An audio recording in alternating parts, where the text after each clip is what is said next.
ci ab analyse boo xam ni comparative lay nekk méngale wala xool ndax taxawaay bi média yi am tey ci ay mbootaay yoo xamante ni nii ma nga regroupé ñëmoom média yi muy ay patron de presse ñi nga xam ne ay journalistes lañ tënku ci ay mbootaay moo xam bu mu doon ñi nga xam ne ay taskati xibaar lañ tënku ci ay mouvements syndicaux moo xam ay SYNPICS ak yu ni mel est-ce que mbootaay yooyu noonu tey dajaloo defub say taxawaay bi ñu am tey moom la ñu amoon ci bu ñu sukkandikoo ci période yi nga xam ne kat mun nga ko méngalee ni période yu gën a sombre boo jëlee ci histoire politique bu Sénégal muy les événements de 2021 jàpp mars 2024. parce que li xew mooy dañu gis médias yi ginnaaw bi ñu tegee loxo ñenn ci suñu naataangoo muy Maïmouna Ndour di patronu 7TV ak ki nga xam ne mooy Babacar Fall di ab taskatu xibaar ca RFM bi ñu leen tegee loxo gannaaw gi gis nañ ni médias yi jóg nañ benn ci ndaje yi la jiitu démb muy mercredi 29 octobre 2025 amal nañ ay organisation dajaloo ci ay locaux yenn ci ay groupe mën nañ ci lem groupe Futurs Médias ba ci ndaje boobu sax la ñu jëloon initiative taxawal benn bànqaas wala ab kuréel tuddee ko FDLP muy Front pour la défense de la liberté de la presse pardon ñu ngi ko taxawal bërki démb ne dañuy constituer benn bloc benn mbootaay boo xam ne dañuy taxaw sàmm li nga xam ni mooy wax kàddu goo xamante ni xëy na jàpp nañ ni tegu na ak yoon dara bal la ci fekk bu dee ab taskatu xibaar nga démb organiser nañ tamit benn sit-in donte dakkal nañ ko ne mënul leen mobiliser wu ci yoon yi parce que mun ngeen créer encombrement ñu dugg amalee ko fi nga xamante ni mooy ay locaux wu 7TV ba yëkkati ay kàddu kuréel googu noonu génnee li ñuy wooyee benn éditorial ñu dippee ko éditorial commun yaakaar naa tey ñëpp ñi nga xam ni xëy nañ tey yeewu jàngat li nga xam ni mooy yéenekaay yi gis nañ ni ñu ci bari du ñëpp parce que am na ci ñoo xam ni inscriruñ ci dynamique boobu waaye gis nañu ñu bari ci ay médias sélectionné nañ ci yenn dañu àndandoo publier li ñuy wooyee benn éditorial commun du FDLP muy front bi nga xam ni créé nañ ko nee nañ pour sàmm li nga xam ne mooy liberté de la presse mën nañ jël exemple Les Échos publier nañ éditorial bi tuddee ko éditorial commun du FDLP la presse se dresse contre le monstre am na tamit beneen média muy Walf Quotidien publier moom tamit même chose éditorial commun du FDLP la presse se dresse contre le monstre bi nag jàpp nañ ne mooy nguur gi fi nekk ñi nga xam ne lépp loo xam ne règle la te mu war a tënk ni ñuy doxalee dañu taxaw bëgg ko faagaagal ñu dippe ko ab monstre ñu xëy titre ko ñoom Walf Quotidien ñu yëraat beneen journal muy enquête même chose édito commun la presse se dresse contre le monstre beneen journal feelu ko muy tribune même titre bi la presse se dresse contre le monstre beneen journal feelu ko ca geneen wet muy l'observateur même titrage bi éditorial commun du FDLP muy front bi ñu taxawal la presse se dresse contre le monstre lii nag ñu ngi ko publier gannaaw bi ñu jàppee ñaar ci ay tasukaayu xibaar coupé ñaar ci ay télé seeni signaux muy 7TV ak TFM donte taskatu xibaar yi gannaaw gi bàyyi nañ leen Babacar jàpp nañ ni dafa feebar ñu libéré ko selon avocat am li mu wax Maïmouna déglu nañ ko libéré ko donte ne leen topp yi dàq guñ ko waaye bàyyi nañ ko bés bu ko yoon soxlaataa mu ñëw wuyu ji ca ëllëg sa donte bàyyi nañ leen lu ñu xël ñoom ñëpp dressé wu créé benn front ne dañuy jàmmarloog nguur gi nga xam ni mënees nañ ko dippee comme un monstre loolu nag poussé ñu nit ñu gëstu ndax yaakaar naa laaj bi sénégalais yi di laaj mooy ndax taxawaay bii pour intérêt collectif la pour intérêt wu journaliste yépp la wala ndax pour des intérêts crypto personnels ñu ne xëy na peut-être événement yi fi xawoon yii passé yàggul 2021 ak 2025 la dox ci diggante bi daanaka ñeenti at la ñu dem référé wu par le passé journalistes yi nekkoon ci même situation bii nii soit ci wax ñu jàpp leen wala ci jëf ñu teg leen loxo est-ce que presse bi amoon na même taxawaay bi ñu dem référé wu ci histoire ñu dem le 23 mai 2023 mu amoon benn événement bu amoon Sénégal benn journaliste bu wuyoo ci turu Serigne Saliou Gueye mooy patron wu quotidien bi nga xam ne mooy yor bi dañ ko fi jàppoon di ko toppee wàllu délit d'outrage à magistrat koo xam ni diggati na ay kàddu jëmale ko ci ab magistrat di ko toppee aussi beneen mbir usurpation du métier de journaliste maanaam ñu koy reprocher que moom Serigne Saliou Gueye dafay exercer liggéeyu tasum xibaar ca la teguwul yoon ndax dañu jàpp ni amul carte de presse mënuñu ko considérer comme un journaliste et je vous parle koo xam ne def na des dizaines d'années ci métier bi formé na sax ay journalistes yoo xamante ni tey ay autorités lañ ci nguur gii fi nekk moo leen formé ñu jaar ci ay loxo mu formé leen ci ay rédaction ñu ne ko kii du journaliste toppee ko kuy exercer métier bi en tant que kenn koo xam ni dafay mbubboo lu mu doonul ñu jàpp ko teg ko loxo le 23 mai lan moo tax ñu tegoon ko loxo Serigne Saliou Gueye dafa publier woon benn contribution wala boog ab chronique tuddee ko wala boog mu titré ko chers collègues magistrats parce que mi ngi ko publier woon période bi nga xam ne ñu ngi condamné Ousmane Sonko ci benn dossier ñeel Mame Mbaye Niang jàpp ni amul benn rapport bu ko épinglé ñu condamné ko ci pour wàllu diffamation ba mu teree koo doon candidat ci occasion boobu noonu le Serigne Saliou Gueye defoon benn chronique titré ko chers collègues magistrats ressaisissons-nous benn genre article la boo xam ni dafa mettre à la place d'un magistrat parce que ñu ngi ko titré ak benn pseudonyme bu wuyoo ci turu magistère lañ ne moo ko signé benn genre pseudonyme maanaam comme ni muy amee ci journaux yu bari mbubboo benn pseudonyme pour véhiculer un message à travers chronique wala analyse mu titré li nga xam ne mooy chronique bi loolu noonu muy chers collègues magistrats ressaisissons-nous ci loolu lañ ko jàppee di ko toppee li nga xam ne mooy kuy jibal kàddu jëmale ko ci ay magistrats tëdd na weeru kaso yoo xamante ni nii ñun seetlu nañ lan moo ci nekkoon taxawaayu médias yi ak journalistes yi ak mbootaay yi ëmb ñi nga xam ne ñooy yëngu ci wàllum tasum xibaar wax naa léegi ñu ngi ko jàpp le 23 mai 2023 ca ëllëg sa xëy na peut-être doon nañ xaar parce que occasion bi dañu jàpp Babacar jàpp Maïmouna bàyyi leen Babacar ci même jour bi Maïmouna ca ëllëg sa lañ ko bàyyi yàgguñu defuñu sax 2 jours ci li nga xamante ni mooy ca loxoy yoon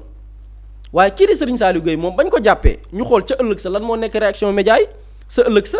mooy le 24 mai su ma juumul le 24 mai 2023 ñu dem yër l'observateur ñu gis ni ci une bi yëpp gisuñ ci luy nduroog Serigne Saliou Gueye tudduñ ci waxuñ ci yëyuñ ci yàbbuwuñ ci mbir suite boote la ñu xëyee jibal ay kàddu yoo xam ni nee nañ le gynécologue Alfousseyni Gaye affirme avoir prélevé du sperme vivant sur la victime ka nga xam ne mooy gynécologue bi gannaaw ba mu taataanee ki nga xam ne mooy Adji Sarr ca biir audience ba procès ba nee na gis na ay man yu ci ki nga xamante ni nii mooy ndaw samu seet te il faut rappeler pour l'histoire aussi bi ñu waxee lii ca ëllëg sa wala ci jour bi Alfousseyni Gaye génne na communiqué ne musul wax loolu c'est-à-dire dañ ko sosal ci journal bi mais la waral cool yi tey muy journaliste yi Serigne Saliou Gueye gis nañ ni naataangoom yi taxaw tey pour au nom de la liberté de la presse parce que am na ñu ñuy interpeller bàyyi leen ñeen na ci ay naataangoom waxuñ ci defuñ ci sax benn publication ñu dem yër beneen journal boo xam ni tey bokk na ci ñi nga xamante ni nii xëy na peut-être am nañ yenn position yi enquête ñu gis ni amul lenn loo xamante ni nii muy bés ba gannaaw ba ñu tegee loxo Serigne Saliou Gueye ba ci ëllëg sa amul lenn luy nduroog soutien ñeel jëm ci seen naataangoo muy Serigne Saliou Gueye nga dem Le Quotidien yaakaar naa warul bett kenn amul lenn lu ci nduroog soutien Serigne Saliou Gueye nga dem bés bi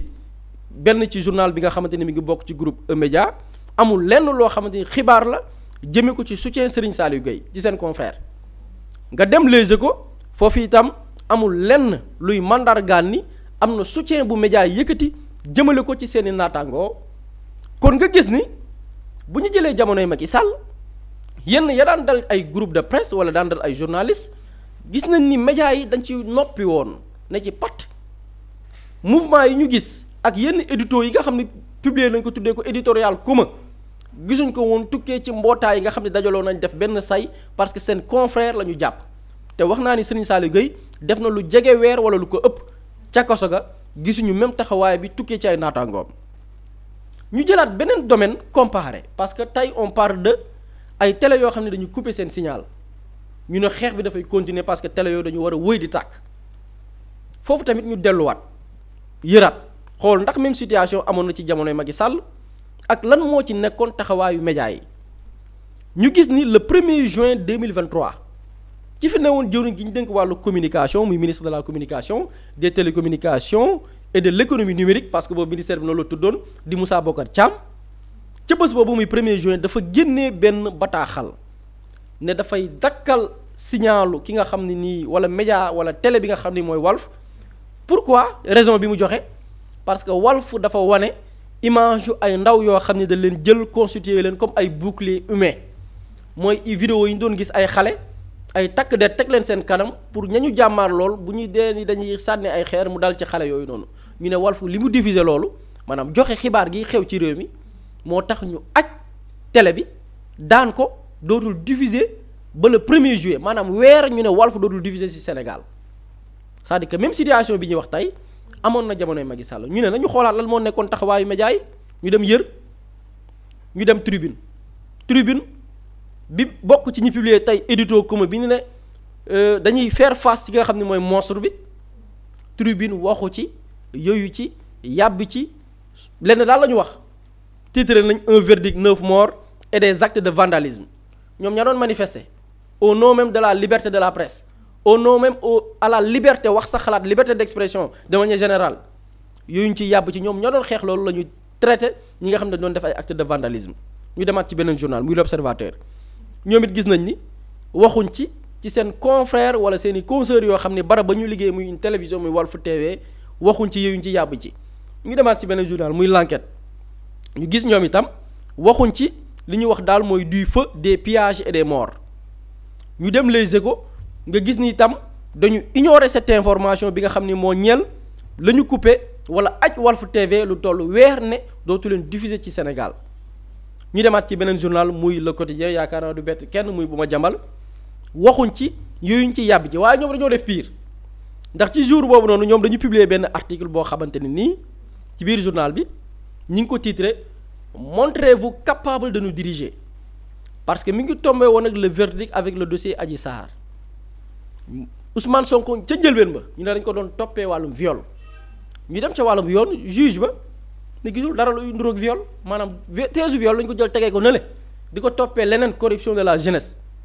askan wi nag gis nañ ñi la ñu doon wax yépp parce que bu ngeen fàttalikoo ba ci procès ba indi woon nañ sax benn projection ne Adji Sarr dafa am ay vidéo ñu war a projeté ba tey ba sànq ci suba bi ñuy wax ak yéen ñu gis ni lépp ay tappale la woon peuple ba génn doon xeex ñu couper signalu Walf pour que bu mu diffuser li nga xamante nii mi ngi xew ci biir réewam couper seen signal pour 1 mois médias yi waxuñ ci waaye ci même jour bi lendemain bi may wax Le Quotidien ñoom dañu bind ne montrez-vous capable de nous diriger yéen ñi nga xam ne yéen ñu jiite nguuru Macky Sall ak ña xam ne yéen a bokk ca gouvernement ba wan leen ñu am ngeen maqaama wu jiite ñu ñun sénégalais yi lan la ñu wax ci biir article bi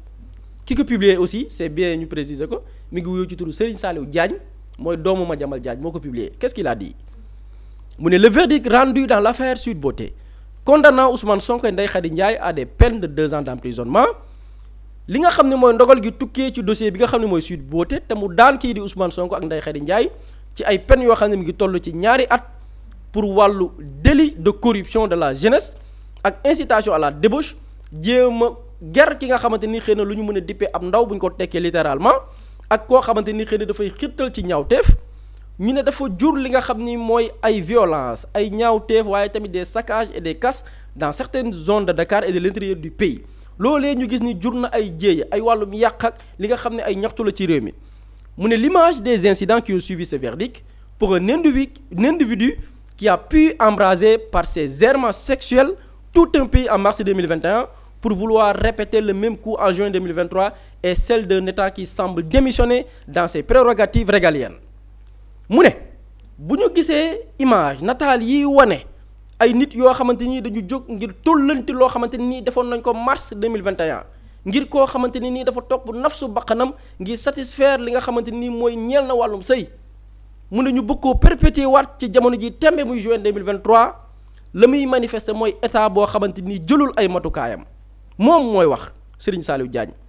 mu ne si Ousmane Sonko avec sa meute d'agitateurs de tous bords confondus peut, en étant reconnu coupable de faits graves, narguer le pays et pousser des ordres des jeunes à casser plutôt du bien public, des propriétés privées et s'attaquer à des forces de l'ordre, c'est parce qu'ils pensent transparaître dans la posture de notre État une faiblesse et une lâcheté qui ne disent pas leur nom. mu ne kii di Ousmane Sonko ak gàngooram nga mu àndal ñi nga xam ne mën nañ leen dippee ab mët bu ñu taxawee tey bëgg a tëkku état jaare la ko ci li nga xamante ni nii mooy jàkkaarloog li nga xam ne mooy force publique c'est parce que dañu jàpp ni dañu jàkkaarloog ab état bu faible boo xamante ni mënoon nañ ko méngaleeg ñoo xam ne c'est des lâches maanaam la muy inciter fii pour résumer article bi mooy waxuñu rek liberté d'expression nit ñaa ngi manifester médias yi dañ ko war a tëj nañ leen mais dañu jàpp ne en dehors même médias yi ñu tëj ne bu ñu wane manifestation yi mais manifestants yooyu noonu dañ leen war a réprimer dal seen kaw parce que dañuy contester benn verdict boo xam ne ca début ba dañu ne woon viol dem ba ci cappaandaw ga nañu teggi viol ba teg ko ne la ñu xam ne lépp ay naxee mbaay la ñu ne ña génn di contester loolu nañu dal seen kaw nañ leen massacrer nañ leen persécuter l'article est signé Serigne Saliou Diagne di doomu Madiambal Diagne tey ñu ngi koy tudd ci mbir moo xamante ni xëy na peut-être après yoon moo koy régler donc li ñu seetlu mooy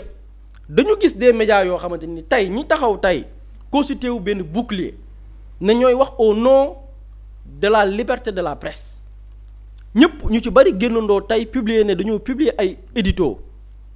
ñu ne tey dañuy jàkkaaroog li nga xam ne ñu ngi koy méngale ak un monstre ñu ngi titré seeni article la presse se dresse contre le monstre même presse yi nii jamono yi may lim nii di xew nii yëpp dañ ne woon patt te pourtant jàpp nañ seen naataangoo tëj jàpp nañ beneen télé tëj ñun nag question bi ñuy laaj est-ce que dafa am télé yoo xam ne ñooy kummaam nday ci réew mi est-ce que dafa am ay journalistes yoo xam ne ñooy kumbaam nday ci réew mi am yeneen journalistes ak i médias yoo xam ne ñooy kumba amul nday ci réew mi lii moo am ci li nga xam ne mooy xeex bi nga xam ne médias yi dëgmal nañ ko waaye ñu jàngataat parce que démb am nañ benn ndaje bi ñu amal wax naa ko léegi biir 7TV mais boo dégloo discours bi je pense que jaruma ci sori nañu taataan ki nga xam ne mooy président wu CDEPS di mbootaay bi nga xam ne moo ëmb ñi nga xam ne ñooy patron de presse yi nañ ko taataan ñëwaat pour que les Sénégalais puissent comprendre wala ndax ñoom dañuy xeex pour liberté de la presse pour journalistes yi ak médias yi loolu c'est très clair gis nañ ni dañu am médias yu ñuy faral ak médias yu ñu dul faral dafa am journalistes yu ñuy faral ak journalistes yu ñu dul faral boo farul sama clan bi nga xam ne constitué nañ ko boo amee jafe-jafe ma défendre la mais boo bokkul suñu géew yi ñuy toog di waxtaanee bu la dara dalee suñu yoon nekku si kon dañuy waxam déet pour au nom de la liberté de la presse ou pour les journalistes la réponse est non maintenant lan moo waral dossier bi mbiru journaliste la wala mbiru politique nañu taataan ki nga xam ne mooy patron wu CDEPS jiite mbootaay bi nga xamante ni moo ëmb ñi nga xam ni ñooy yëngu ci wàllu média jël seen alal investir ci nañ ko taataan di wuy moom muy wuyoo ci turu Mamadou Ibra Kane. Ce nouveau régime-là, comme l'a confessé le Premier ministre lors de son voyage en Chine, ils veulent créer un parti-État. Un parti-État ne passera pas au Sénégal. Un parti-État ne passera pas au Sénégal. Un parti-État ne passera pas au Sénégal. fàttali naa leen ne ku nga xam ne en 2023 fugitif la woon dafa daw Ndakaaru dem làqatu ji Ziguinchor mu amoon un mandat d'arrêt de la justice sénégalaise comme moom contre moom muy Ousmane Sonko nekk tey premier ministre moom moo jëkk ubbi buntu bi. donc ñoo ko déggandoo pourquoi ñu diffuser cette information pourquoi ñu diffuser parti bi parce que lii mi ngi xew démb bi médias yi dajaloo yi ne dañuy xeex au nom de la liberté de la presse c'est-à-dire que dans le contexte dafa am solo ñu situer ko contexte bi ñu teniree kàddu yi nii mooy contexte bi ñu ne médias yi dañoo dajaloo pour wax au nom de la liberté de la presse waaye lan moo fa jib ci kàddu dégg ngeen ko du ñu nangu parti état du ñu nangu état boo xam ni dañuy doxal seen idéologie parti c'est-à-dire que Pastef ñoom du ñu leen seetaan ñoom ñu doxal idéologie bi ñu jaay sénégalais ba ñu fal leen ci ñu taxaw ne ñoom du ñu seetaan loolu noonu Pastef di appliquer li nga xam ne ñooy idéologie bi ñu jaay sénégalais ba ñu fal ko maanaam ñoom dañuy taxaw tey ñoom pour dresser wu contre la volonté populaire maanaam li sénégalais yi décidé la si ngoonu 24 mars 2024 lañ ne ñoom du ñu ko nangu du ñu seetaan Pastef dérouler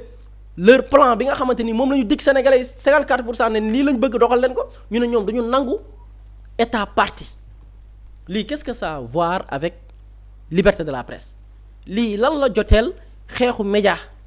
lii lan la joteel xeexal journaliste yeeg këru taskatu xibaar yi lii c'est un combat politique ci beneen version mu ne comparer kaawu Madiambal ak kaawu Ousmane Sonko nañu taxaw déjà kaawu Madiambal concerné wu dara ak média loolu baax nañu leeral ko c'est-à-dire que même si les propos de Madiambal kaawu Madiambal baatu Madiambal Diagne mënoon na bañ a feeñ bu doon ni intérêt média la ñuy wax parce que Madiambal lañ koy tudd concerné wul këru liggéeyu kaayam bi nga xam ne mooy avenir communication concerné wul nekkul ni dafa doon def liggéeyam ndogal fekk ko ci dafa bàyyi këru tasukaay xibaaram muy avenir communication bàyyi le quotidien dem créer beneen entreprise bu naan SCI Pharaon dugg ci ay mbir ànd ci ay société jamono dox ay rapport topp ko ne ko kaay leeral donc bu ñu indee Madiambal ci débat boo xam ne dañ ne ay médias techniciens ñoo fa daje indi fa Madiambal loolu ça n'a rien à voir ñu jël ko nag comparé ko ak le cas du premier ministre actuel jamono bi mu demee Casamance ne premier ministre pourtant amoon na mandat d'arrêt bu ñu ko décerné woon te pourtant ku ñu naan Pierre-Édouard Faye interviewé na ko ñun journaliste dañuy jàngal ni nañuy yem sur les faits c'est-à-dire bu ñuy commenter nañu commenter les faits tels quels lan moo xewoon ci jamonoy Ousmane Sonko bi muy dem Ziguinchor amul woon mandat d'arrêt international ba tey ñun en tant que journaliste seet nañoo seet fu ne amul mandat d'arrêt parce que mandat d'arrêt mooy lan buñ ko décerné nit ki fépp fu ñu ko mën a fekk dañ koy jàpp par exemple Madiambal bi ñu ko décerné mandat d'arrêt ministre de l'intérieur moo ko fësal ni jot na ca bànqaas yi saytu wàllum yoon ni fu ñu fekk Madiambal ci àdduna wërngal këpp jàpp ko teg ko loxo maanaam Madiambal tey bu dëggoon tànkam aéroport Blaise Diagne dañ koy jàpp yóbbu ko mandat de dépôt en attendant ñu koy déglu au fond du dossier li mu comparé ak kaw Ousmane Sonko ba tey kenn déggul mandat d'arrêt moment bi muy dem Ziguinchor amul woon mandat d'arrêt la preuve bu fekkoon ne dafa am mandat d'arrêt bi mu quitté Ziguinchor de dafay ñibbi si fii Dakar tuddee woon ko chemin de la libération su ma juumul dogaale nañ ko jàpp ko mais bi ñu ko jàppee fan lañ ko yóbbu est-ce que dañ ko yóbbu mandat de dépôt en tant que coup état du Sénégal di seet en tant que yoon di seet non dañ ko jàpp yóbbu ko këram mu toog këram jàpp njàmburam mëne viam loolu li muy insinuer mooy wala li muy wundu li muy prouver mooy amul woon mandat d'arrêt donc munoo comparer koo xam ni moom ci coobareem moo dem dëkkam toog fa di wëyal politique am ab journaliste am droit fekk ko fa interviewé ko parce que amul benn mandat d'arrêt bu ñu ko décerné nga bëgg koo comparer koo xam ne moom dafa daw yoonu Sénégal ne fu ñu ko fekk ci àdduna jàpp ko signalé ko Interpol validé li nga xam ne mooy mandat ne fu ñu ko fekkee nañ ko jàpp bëgg koo comparer ak ces deux dossiers ça n'a rien à voir loolu li muy prouver mooy te dafay dëggal li ñu doon jot mooy actuellement une bonne partie de la presse sénégalaise combat politique la ñu porté et loolu c'est les journalistes ñoo ci war a jël seeni responsabilités il faut pas que nekk ay altoppe yoo xamante ni ay nit dañuy porter des combats politiques ay journalistes topp seen ginnaaw di lambari pour des questions yoo xam ne yow les enjeux sax tu les maîtrises pas li ñu fi dégg nii yëpp ça n'a rien à voir ak média li ñu fi dégg nii yëpp ça n'a rien à voir améliorer les conditions des travailleurs li ñu fi dégg nii yëpp ça n'a rien à voir fexe ba média entreprise de média ou bien entreprise de presse am taxawaay goo xamante nii dootul dépendre sax ci ay aide gouvernement pour mën a dund li ñu fi dégg nii yëpp c'est des questions politiques donc il va falloir que les journalistes jël seeni responsabilités xam yan combat la ñuy porter ak ci yan combat la leen di dugal parce que bu ñu dégloo lii man li ma ci jàng ça n'a rien à voir ak média ça n'a rien à voir ak liberté de la presse d'ailleurs bu ñu comparer tey seeni position ak bu daaw wala daaw jéeg ça n'a rien à voir bokkul ñooñu tey ils portent des combats de certains politiques et je pense que il faut que les journalistes taxaw pousser leen au bout ñu assumer seeni responsabilités assumer seen posture que dañuy politique waaye bañ a mbubboo li nga xam ne mooy mbirum média pour des questions yi nga xam ne ñoom ñoo ko xam ñay gëstu xam lan moo ko wundu et je pense que tey il faut que les journalistes et les techniciens des médias jël seeni responsabilités. am na solo Boury Diakhaté Ismaïla mu mel ni ñoo ko déggandoo leeral yi nga xamante ni Boury jot na ko daal di def par rapport ak situation bi fi mu toll jamono ji seen taxawaay démb ak barki démb ak tey ji yow noo ko gisee. je pense pas que ni am na lañ sax lu ñu war a dolli ci li Boury wax c'est en fait c'est dommage parce que tey bu ñuy wax ni dañuy indi benn xeex boo xamante ni c'est pour la liberté de la presse tey ki nga xam te moom moo jiite tey les patrons de presse wax ci discours am du ñu nangu état parti liberté de la presse lu ci yoonu état parti nekk en fait li wolof naan ku wax feeñ c'est un combat purement politique et Boury a bien fait de faire la comparaison ñi ñu fi jàppoon diggante 2021 ba 2024 télé yi nga xam te ni gis nañ seen signal ñu coupé ko journalistes yi nga xam te gis nañ leen ñu tëj leen fi am na benn cas xëy na jëloo ko am na fi benn journaliste boo xam te ni dafa dem benn reporter am moo dem gis ay carte d'identité yoo xam ne dañu ko sànni tuur ko ci benn béréb mu def ci reportage ñu dem jàpp ko yóbbu ko garde à vue fiché ko corporatisme amuloon foofu noonu amul benn journaliste bu génn ne lii ay pièces d'identité yu jàmbur yoo xam te ni ay données personnelles la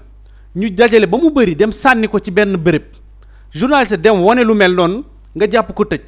mais loolu ban danger moo ci nekk kooku dafa alerter li mu def amul benn danger boo xam te daf ko def mu jëm ci état bi mais dafa alerter pour citoyens yi nga xam te ni seen i données personnelles la ñu jël sànni ko foofu noonu amul kenn ku ci defoon corporatisme bi ñuy def nii génn dénoncer ko lu tax ñu jàpp journaliste boobu noonu nga xam ne reporter am dafa def lu ni dafa juste alerter ci benn situation bu mel noonu loolu amul woon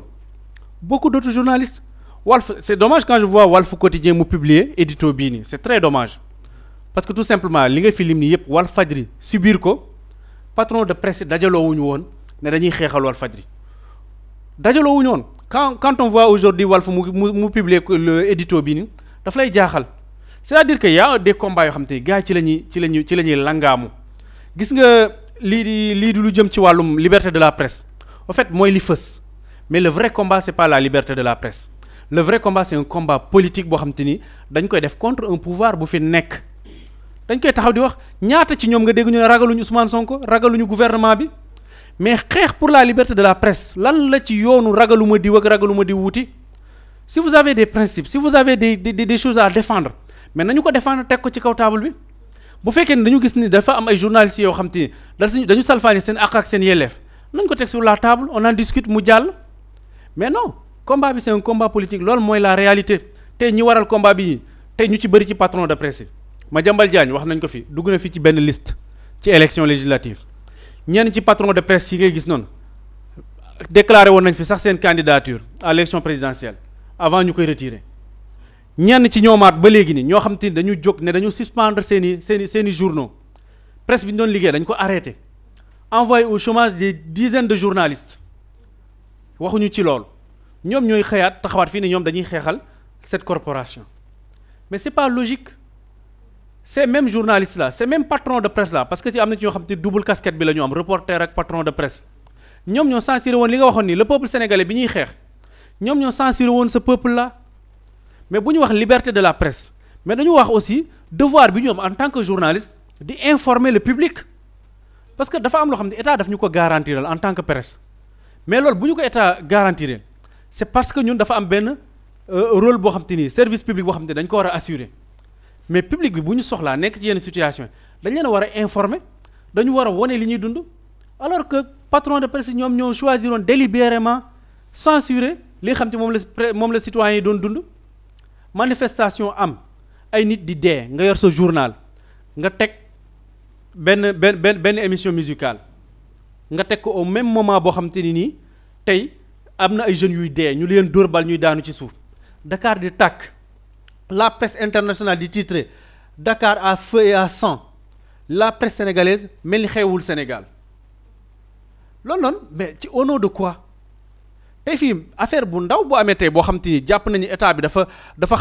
xaw a fayir foofu noonu mais mooy def la une de tous les journaux tey qu'est-ce qui a changé entre-temps parce que pourquoi tey sujet yi nga xam te ni dañ ko doon doyadeel ñàkkal ko solo un an ci ginnaaw pourquoi loolu léegi moom mooy li nga xam te ni moom la ñu préféré mooy nekk la une de tous les journaux lan moo fi changé entre-temps est-ce que tey ñi fi nekk di incarner le pouvoir ñoom ñoo leen di déranger wala lan moo xew dëggantaan en fait man j'aime pas quand bu ñu bëggee jël yeneen combat yoo xam te ni saay du le vrai combat yi nga xam te moo tax ñoom ñuy xeex di ko utiliser gis nga ce combat là liberté de la presse ak yu demee noonu malheureusement journalistes yeeg ñoo ciy dee gis nga journaliste ñoom la ñuy woowee les agneaux du sacrifice ñoom la ñuy tëj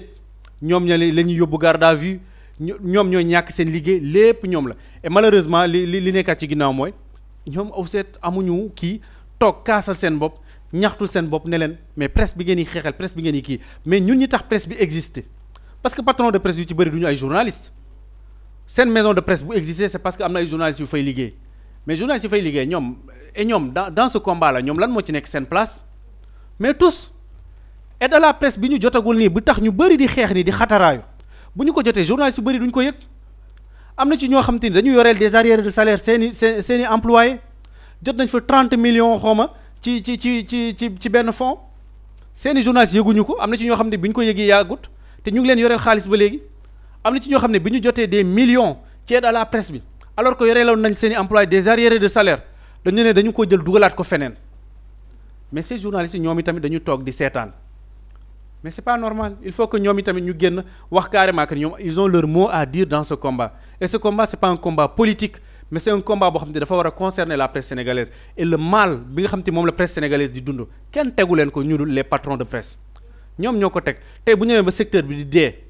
tey ñu dem ba la presse classique tey amatul valeur benn bi nit ñi délaissé leen c'est parce que y a des patrons de presse yoo xam te ne nii peut-être en complicité avec ñenn journalistes yi nga xam ne dañ leen di jël teg leen yenn poste de responsabilité jox leen ay toq privilège ñoom ñu jël di noot yeneen ndaw ñi nga xam te ñoom la ñuy liggéeyal il faut qu'on ose dire la vérité problème presse sénégalaise patronat presse sénégalaise moo ko def.